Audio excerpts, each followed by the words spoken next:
Hello everybody, welcome to this edition of On the Chalkboard with Joey Ickes. I am Joey Ickes from bloggingtheboys.com.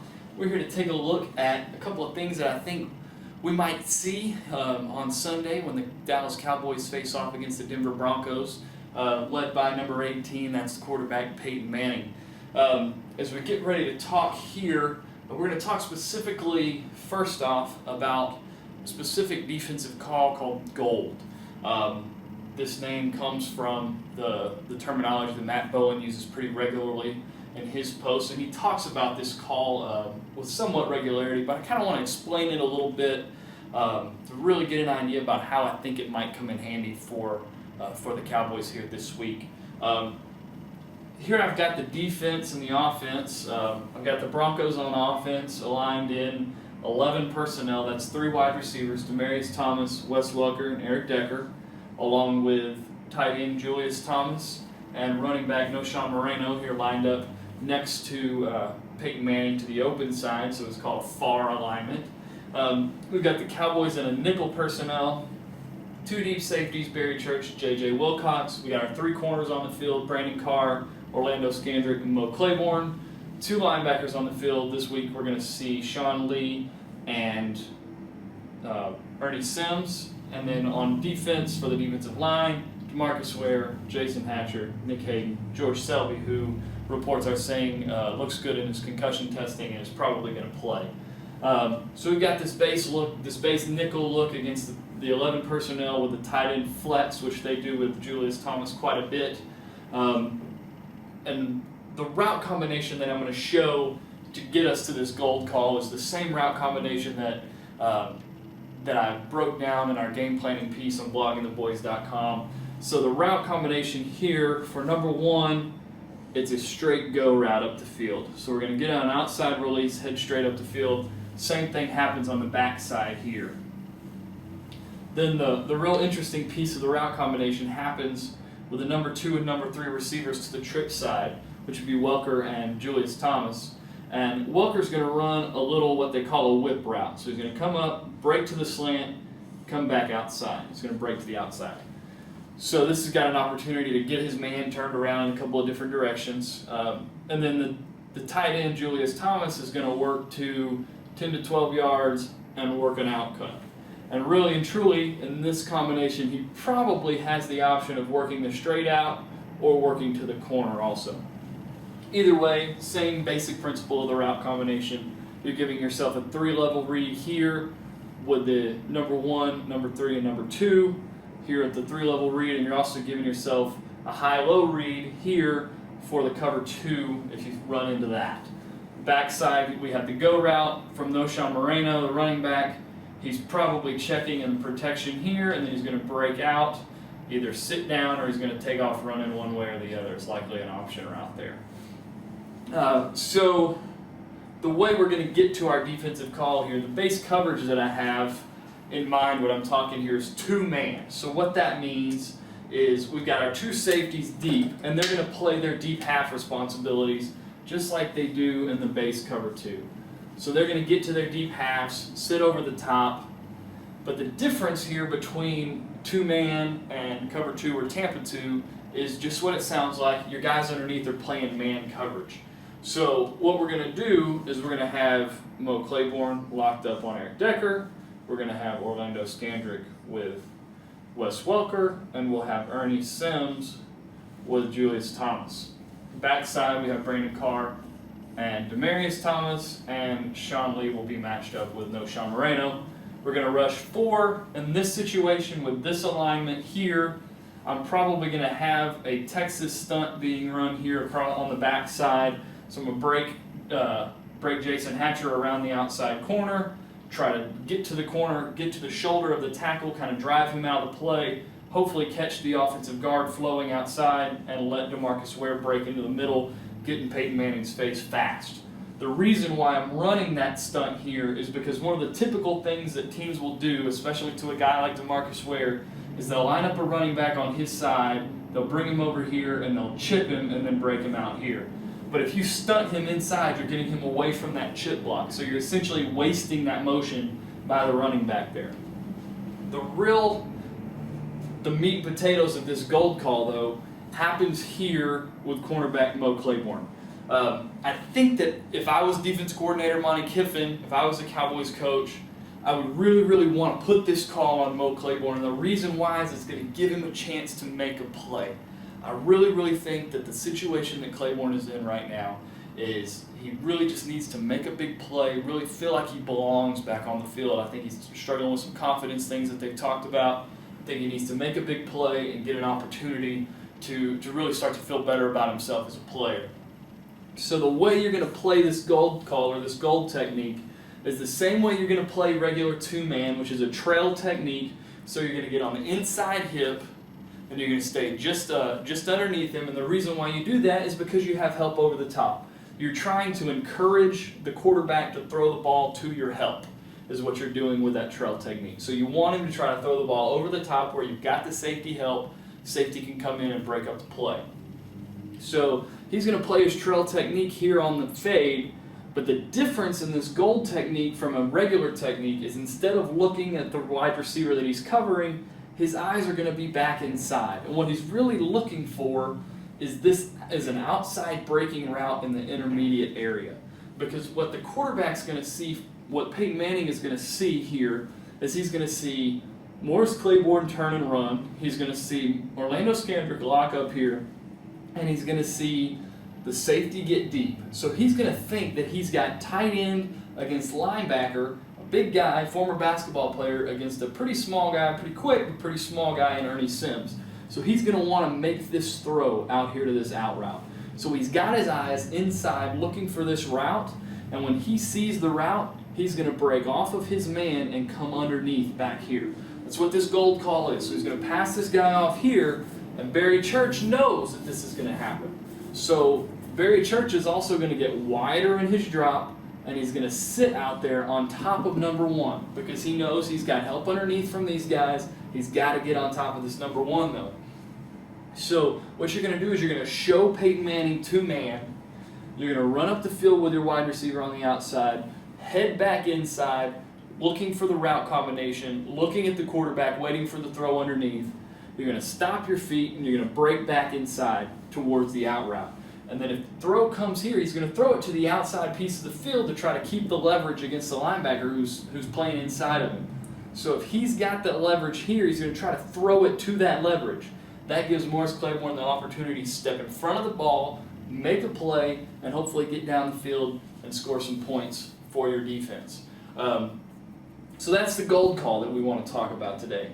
One other thing that I want to talk about, and we can look at it here, is if I'm a defensive coordinator, the thing that I want to do is I want to make Peyton Manning's read as difficult as possible before the snap. So a lot of people will say, oh, well, we want to show him as many different looks as possible pre-snap. We want to never let him know what it is that he's looking at before the snap. I kind of have a little bit of a different philosophy in this position. The way that I want to play this is I want to show him the same thing every single snap. Because if I show him the same look every snap and play something different, then he's never going to be able to decide ahead of time what it is that I'm doing as a defense.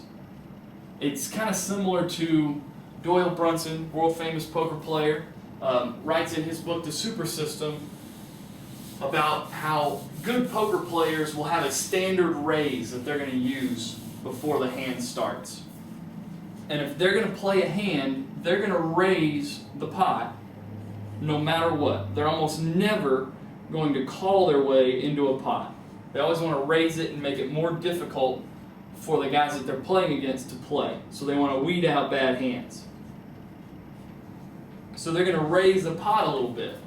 But they raise the pot the same every single time. So why do you do that? The reason why you do that, the same raise every single hand, regardless if it's a good hand, a bad hand, a great hand, a mediocre hand, the reason why you do that is so that your opponent never knows what you're holding. So what I want to do as a defense is I want to show Peyton Manning the same exact look pre-snap. I want to make him walk up to the line and see the same thing so he never knows what's going on. My idea is to line up kind of what we see here. I want to sugar this A gap here with Sean Lee. What that means is I want to walk him up into the A gap and make him a threat to come at Peyton Manning's face every play. I also want to put, and then you're going to move these two guys, your nickel corner and your weak side linebacker or your nickel linebacker, around to match the formation.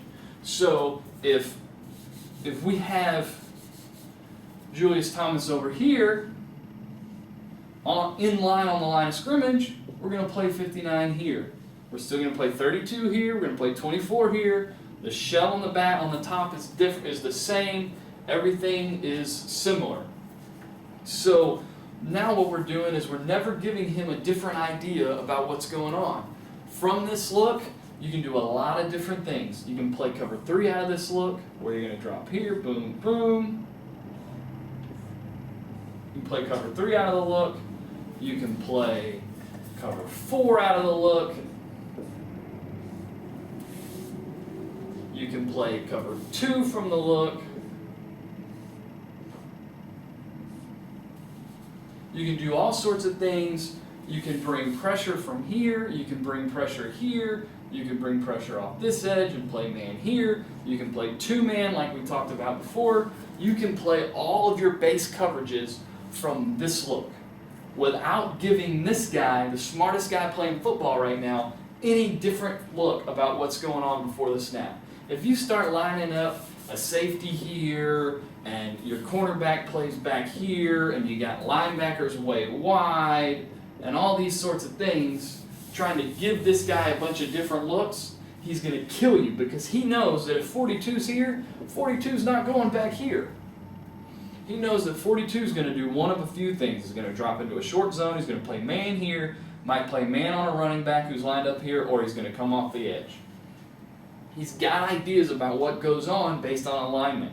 If you get in a specific alignment and you stay there the entire game, or at least an entire half, where he doesn't have a clue about what's going on because everything looks exactly the same, it gives you a chance to do some things after the snap that are still base things, pretty non-difficult things to do, but it takes away his pre-snap advantage, which is where he makes so much of his money. So this is kind of what I think of as the key or some options for the Cowboys defensively to try to give themselves a chance. One of the things that I've talked about is really the key to this game for the Cowboys is to make the plays that are there to be made. We've seen against San Diego, against Kansas City, opportunities come up. We got deep balls to Dez Bryant in Kansas City, drop. You got 3 or 4 balls, should have been first downs against San Diego, drop. Jason Witten, Dez Bryant, Terrence Williams, Dwayne Harris, all with drops. You have Tony Romo forcing the ball down the field into double coverage when he's got a guy wide open on 3rd and 8 that's going to catch and run for the first down. Make the plays that are there.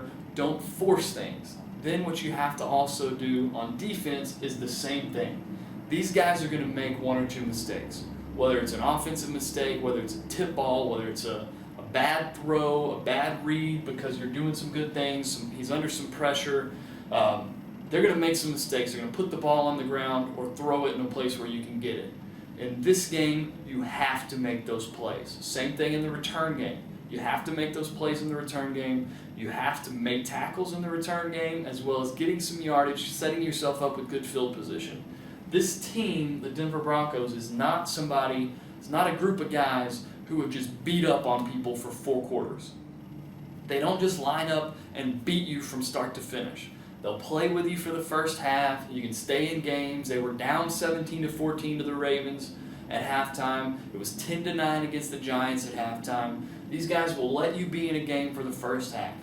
Then in the second half, for some reason, their defense really steps up. Usually they'll score, the defense gets a stop, and then they're scoring again. Whether it's an interception that gives them good field position, Trendon Holiday makes a big return, maybe he returns one for a touchdown like he's done a few times this year. Really sets their offense up to score a lot of points really fast.